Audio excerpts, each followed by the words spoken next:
Hey, what's up guys? Welcome back. In today's video, we are back to work on the final assembly of this guitar. Looking pretty nice, eh? As I said in the last one, we are dedicating a separate specific video to the two-pneumatic bridge and stop tail, basically what you need to know for that, particularly for this one because it was the Gibson model aftermarket that didn't have the notches in it. So now that's all sorted out. All of those are slotted in there properly. Everything's looking pretty much good to go. So that's going to be in a separate video and we're going to demo it after that. But for now, let's get pretty much all the rest of the parts into this thing and let's get right into it.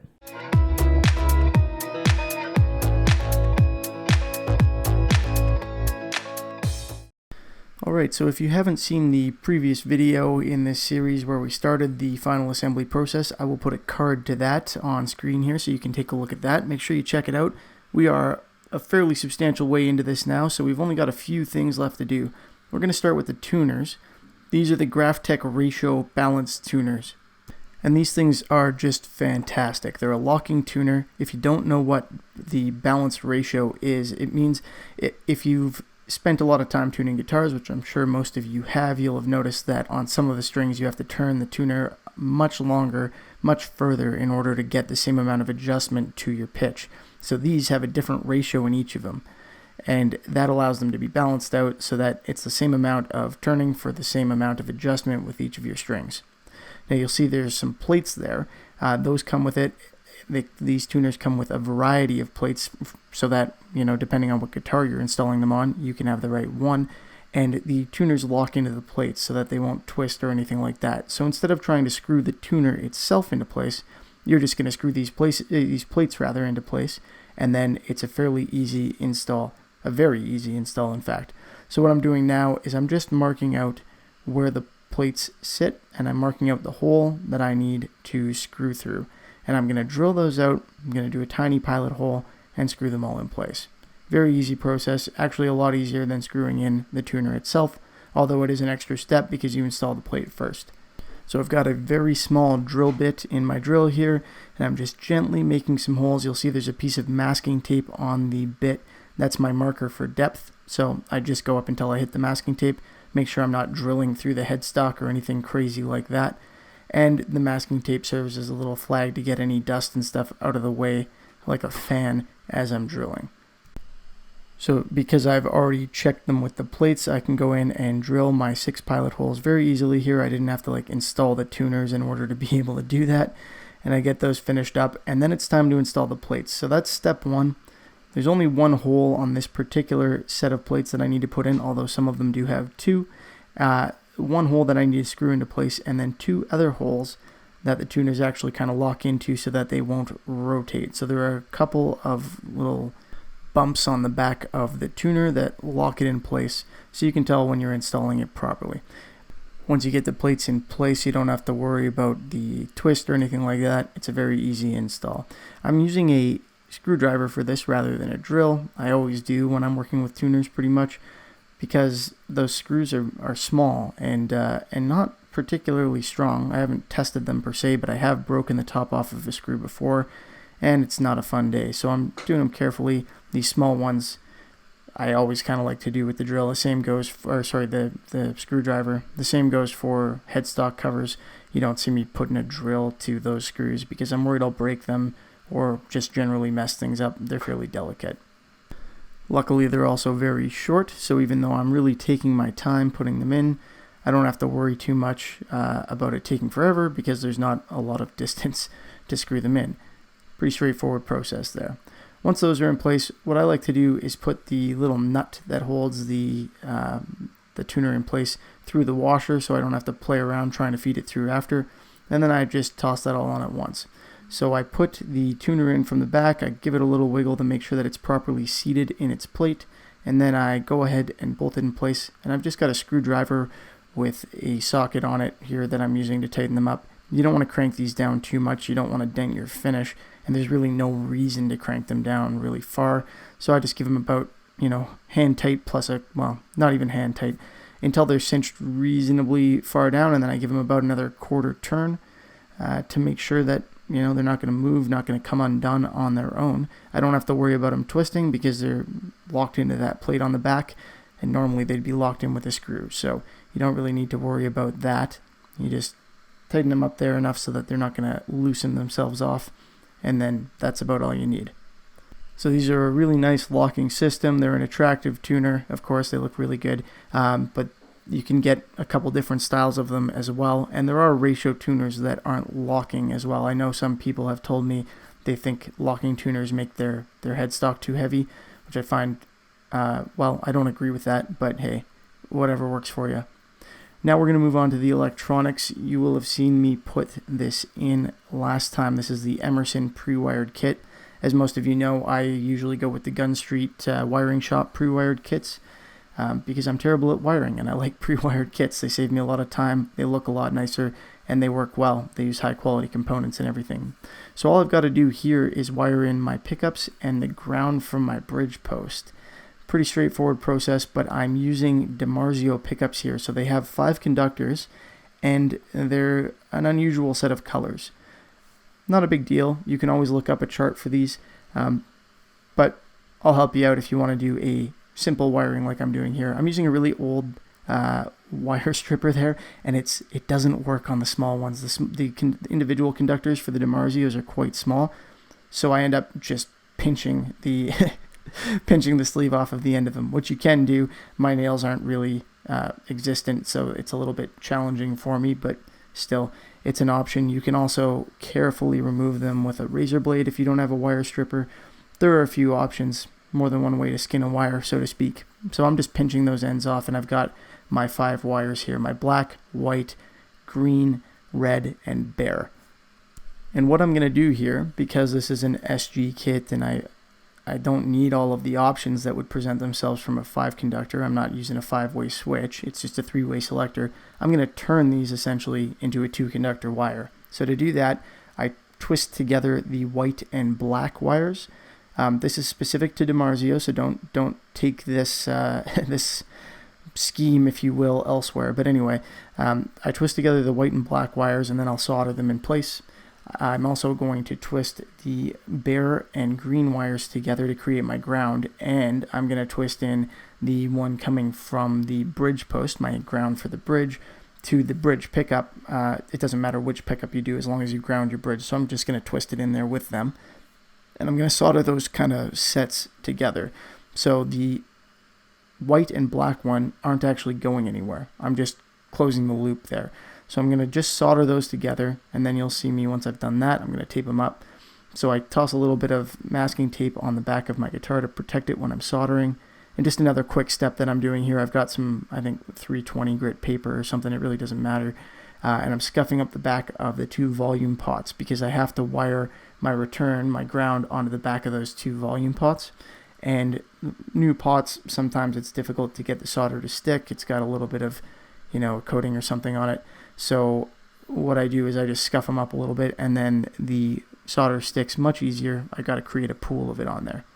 Anyway, so I'm back to what I was talking about here. I'm soldering my white and blacks together to close off that circuit. So I've basically just got my red hot now, and my red as my hot, and then my green ground, and in one case the bridge ground. Those are all my ground, my return. So I'm soldering those together as well. And, get a nice hot soldering station if you can. Make sure your soldering iron gets nice and hot. It's not as big a deal for when you're just soldering wires together, but when you go to solder your grounds onto the back of the pots, it really does help. Makes things a lot easier. Getting them onto the lugs and everything is easier. You don't want to go insanely hot, but I'm using a Weller station. I've done a video on it before. I used to have a nice digital, I shouldn't even say nice, I used to have a digital station that looked nice. Didn't work all that well. So I went with a reputable brand. I picked up a Weller. If you do want one, available in the Amazon link in the description. As for the rest of the stuff that I'm using here, the tuners, the electronics, and the guitar kit itself, as you all probably know by now, it's available from Solo Music Gear, and the link for that is in the description as well. Trying to think what else is even in this video. I guess the copper tape that I used last time, you can see there, that is available through Amazon. I've got that in the guitar parts link in the description. Whatever. Those are all affiliate links if you're interested. So I'm using the soldering iron to kind of shrink my electrical tape on there to make sure that it stays. And now it's time for me to go ahead and solder these in place. I've got my little kind of dental tool type thing that I'm using to get the wire through the lug, and I'll use that again to hold the ground wires to the back of the pot.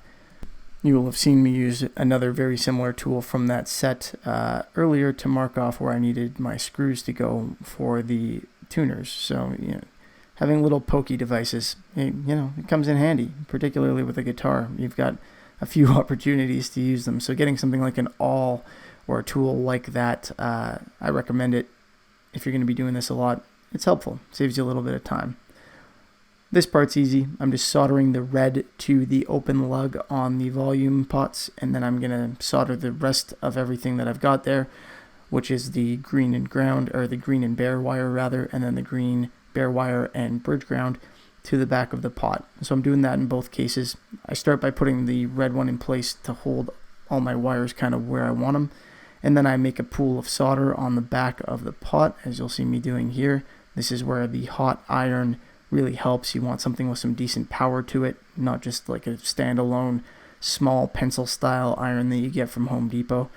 Having a good soldering iron will save you a lot of time, and some of these types of things just aren't possible without one. So I go ahead and put my pool of solder on the back of each of these, and then I will attach the wires to it. I will use my kind of dental tool thing to hold them down, but at first here I'm just going to use the soldering iron itself to kind of hold them on top of that pool, and then I'll use my other hand to feed in a little bit of extra solder to make sure that they're soldered on there properly, that there's enough material to keep them in place. And then finally I'll come in with my whatever tool you happen to use. I used to use a screwdriver for this, it doesn't really matter, flathead screwdriver. I'll hold that in place, make sure that everything looks good, and then take my soldering iron off and keep my other tool in place for a few moments, a few brief seconds really, to give the solder enough time to harden after I take my soldering iron off, so that nothing kind of springs out of there. I don't have my wires coming out of the pool of solder as I go. And you may have to occasionally change hands, as I think you probably just saw me do while you're soldering. Sometimes you just can't get the angle right without melting a bunch of wires. You can see, if you look closely at where my bridge wires are coming through, that they're right at the top of the cavity. So if you didn't see my last video, you may be wondering why that is, and that is because I foolishly didn't wire this thing up. I didn't check it before I built it. Had I done that, I would have noticed that there were no holes drilled for those wires, this is the first time I've experienced that, so I had to put them in after it was finished. Well, it all worked out, but it was pretty close to coming through the back of the guitar. I got lucky, I guess, I was careful, but thankfully they came into the cavity. They're just right at the top, so I kind of used a chisel to make sure that I had appropriate channels for that, so that now I can get the back plate on. That's all I needed to do in terms of wiring, is get all those grounds onto the back of the pots and the reds onto the hot. You can, like I said, do something more complicated, specifically with these 5 conductor pickups. I don't know how, but I know you can. The last step for the back here is just to get this plate in place, and since I painted this thing with a relatively high build paint, it's a poly finish, it doesn't fit anymore. There's some material in the way. It was a snug fit when we were working with bare wood, so now I just go in and kind of clean up the edge there, take off any excess paint, and I don't want to go scraping away at the paint too much, so I kind of use that razor blade and just, again with a scraping technique, I take a little bit off the edges of the back plate and make sure that it fits in there nicely. You have to be careful here. You obviously don't want to take off too much material and end up with a sloppy fit, but we end up with a nice snug fit that kind of pops in there. So that should be in place properly and not be an issue going forward. Gotta love that paint buildup and the small variety of issues that it creates. I don't do pilot holes when I'm screwing in these back plates. I've never found it necessary. I just put a reasonable amount of downward pressure on and screw them in. And these screws are a little bit more robust, so it's never been an issue. It doesn't hurt to do them though. I just don't. I think that's about the last step that I cover in this video. I end up putting in some strap locks, but at the time of me filming this, I had just remembered to ask the client if we were going to do strap locks or strap buttons, and I don't think I'd gotten a response yet, or if I had, I hadn't checked. So I ended up doing that off camera. No problems there. In fact, they weren't even on when I filmed the intro to this.